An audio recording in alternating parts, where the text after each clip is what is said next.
লোকনি জমি কমিটি দিয়ে ওদের আবার কি এজেন্ট কি আপনি মাথা ঘুরছে?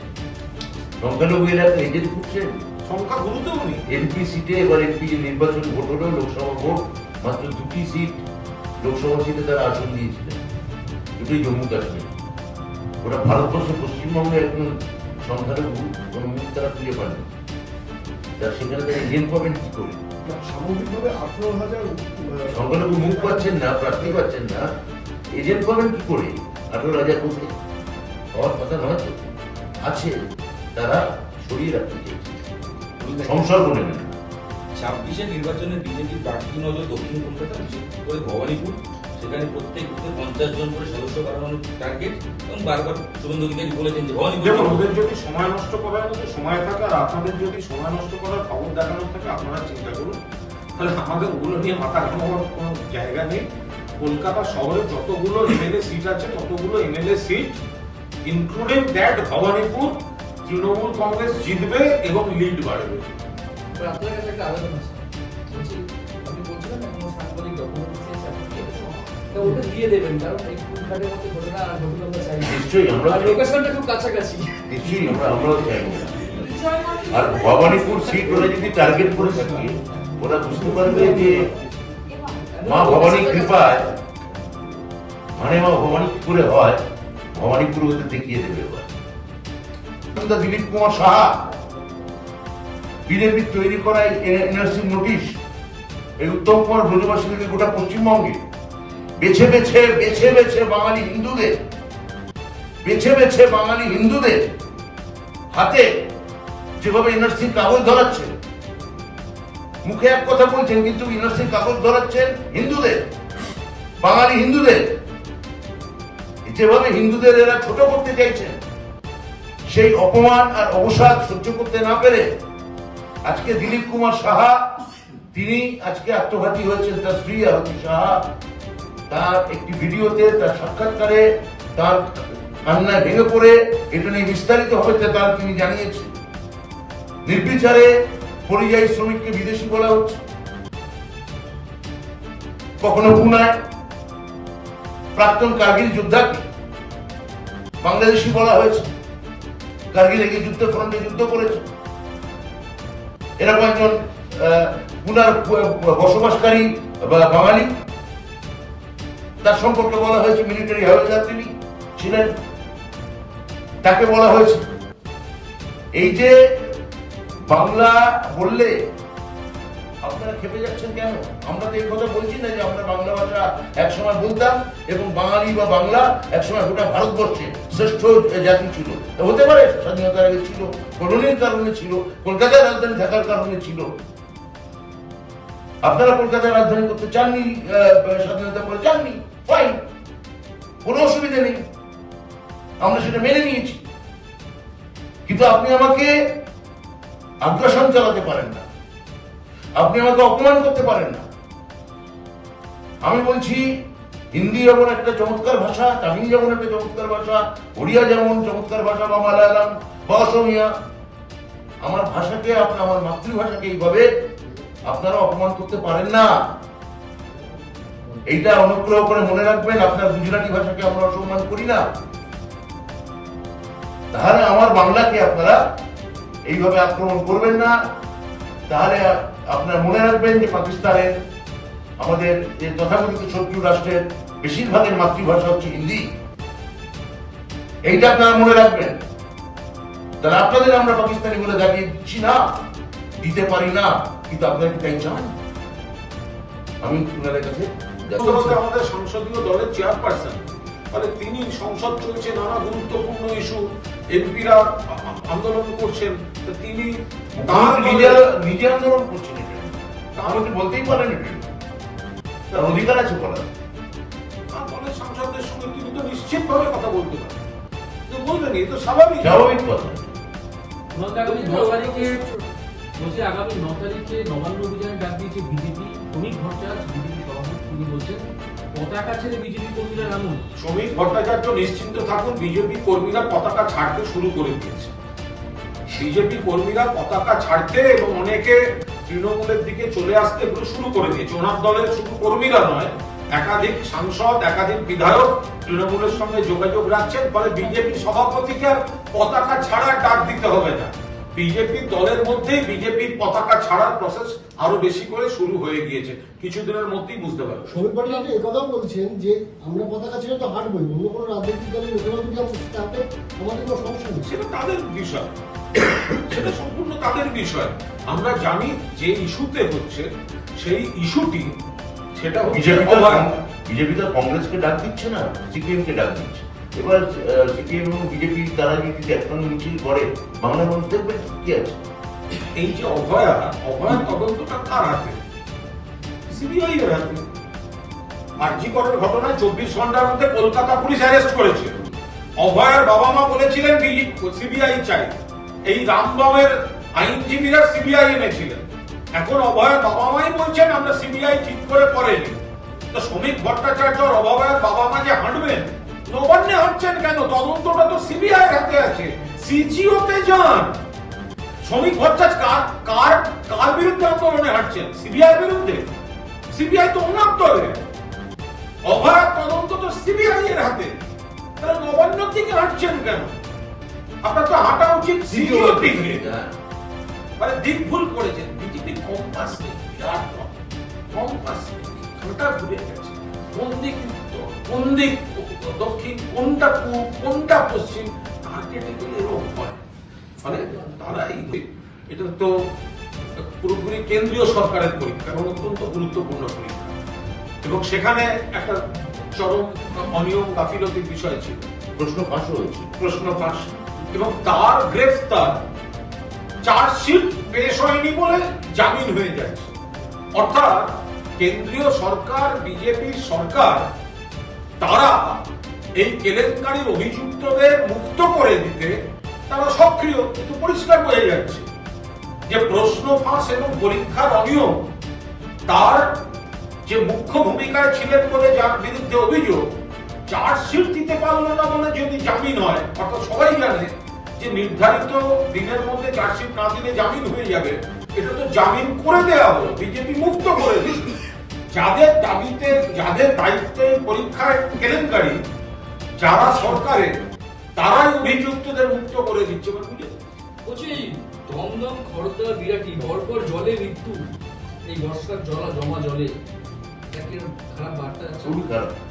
এটা আমরা সতর্কভাবে নজর রাখছি।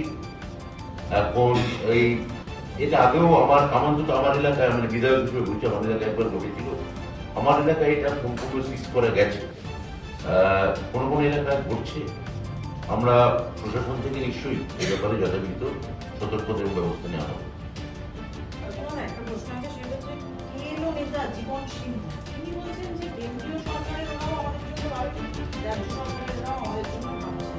আমরা আলাদা রাজ্য চাই, আমরা ভাবতে চাই যে রাজবংশীদের কথা কোনো সরকারই ভাবছে না। মমতা বন্দ্যোপাধ্যায় ভাবছেন, ওনাদের ভাবতে হবে।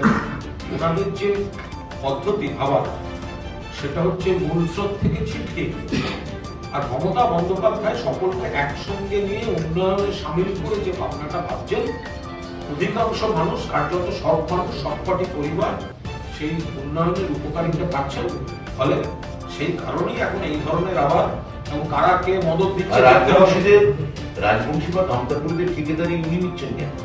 এই মুহূর্তে রাজবংশী ভাষা একাডেমি বা কামতাপুরী ভাষা একাডেমি, যেটা মাননীয় মুখ্যমন্ত্রী মমতা বন্দ্যোপাধ্যায় করেছেন, তাদের চেয়ারম্যান একজন রাজবংশী, এবং রাজবংশী ভাষা বা কামতাপুরী ভাষায় তারা কথা বলে। তাদেরকে জিজ্ঞেস করা হোক, তারা ওই জীবন সারা রাখার কথা বললেন, তার মতামতের সঙ্গে একমত কিনা তারাই তো বিনয় করবে। সেটা হচ্ছে যে কম এবং ধর্মক্ষেত্র বা জগন্নাথ ধাম এক জায়গায় করা সম্ভব। আজ সেই দীঘাতেই শুভেন্দু অধিকারী হিন্দু ঐক্য যাত্রা করছেন, কি বলবেন? কেন বলতে যাবো ক্ষমতা? যিনি জগন্নাথ মন্দির হয়েছে দীঘাতে, এত বড় লক্ষ লক্ষ মানুষ আসছেন বাংলা থেকে, সারা দেশ থেকে, বিশ্ব থেকে। ফলে সেটা দেখে খ্যাপা খুঁজে খুঁজে পেরে পরশ পাথর, কিন্তু পরশ পাথর আর কিন্তু পাবে। ফলে এখন এই জগন্নাথ মন্দির তৈরি হওয়ার জন্য যাদের উপর মানসিক চাপ পড়েছে, পাশের রাস্তা, ডান দিকের রাস্তা, পিছনের রাস্তা, ঝাউবন, এসব জায়গায় ঘুরে বেড়াবে, কি বলবো সেখানে? এবং শুভেন্দু অধিকারী বলছেন এবার খেলা হবে, ভালোই খেলা হবে, ভোটার তালিকায় খেলা হবে, মৃত ভোটারের নাম থাকবে না, ডাবল এন্ট্রি থাকবে না, অস্তিত্বহীন থাকবে না। বাংলাদেশের মুসলমান রোহিঙ্গার আমি আপনাদেরও বলিহারি যাই, একটা লোক অনুমান ভিত্তিক ক্যালেন্ডার আর ডেট দিয়ে যায় প্রত্যেক বছর, আর আপনারা প্রত্যেক বছর সেইগুলোকে অত্যন্ত গুরুত্ব দিয়ে বলেন।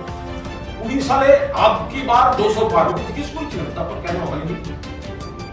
পূর্ব মেদিনীপুর 99 পঞ্চায়েত নিতে পেরেছি, জেলা পরিষদ, বাংলা প্রত্যেকটা জেলা পরিষদ। লোকসভা এবার রেকর্ড, বিজেপি বাড়বে, বিজেপি কমে গেছে।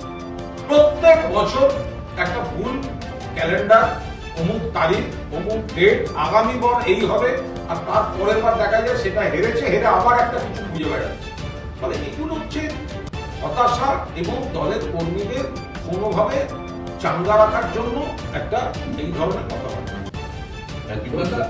হরিয়ানা পুলিশের বিরুদ্ধে যে অভিযোগ, এক শ্রমিককে মেরে পা ভেঙে দেওয়া হয়েছে কারণ বাংলাদেশি বলে তাকে স্বীকার করতে বলা হয়েছে। আবার সে একই ঘটনা। এটা তো বারবার বলা হচ্ছে, প্রবলেম হচ্ছে তো যে বিভিন্ন বিজেপি শাসিত রাজ্যের পুলিশ এই সব কাণ্ড কারখানা করছে, হুমকি দিচ্ছে। একটা গরিব মানুষ, মোটমাট বাংলা বললেই তিনি হিন্দু হোক বা মুসলমান, বাংলা বললেই তার হাত ভেঙে দিচ্ছে বা পা ভেঙে দিচ্ছে বা আটকে দিচ্ছে বা দেশ থেকে বার করে দিতে চাইছে। বাংলা বলার এই যে শাস্তি বা অপরাধ যে এটা হতে পারে, এটা বিজেপি কেন্দ্রীয় নেতৃত্ব ঠিক করেছে। মানুষের উত্তর দেবে।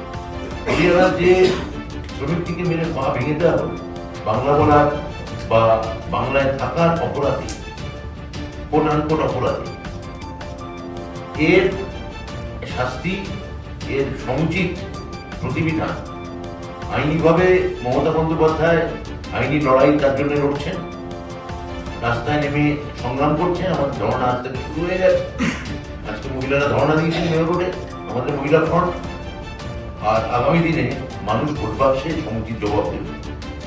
যদি ইতিহাস চিঠি প্রত্যাহার করে কীর্তি আজাদ কি চিঠি লিখেছেন না লিখেছেন আমি জানি না, কিন্তু কীর্তি আজাদ তাদের দলের এমপি যদি থাকেন, কীর্তি আজাদকে তাদের দলে একাধিক লোকই তাকে বাংলায় বহিরাগত করেছে, যেভাবে ইউসুফ পাঠানকে বহিরাগত করেছে।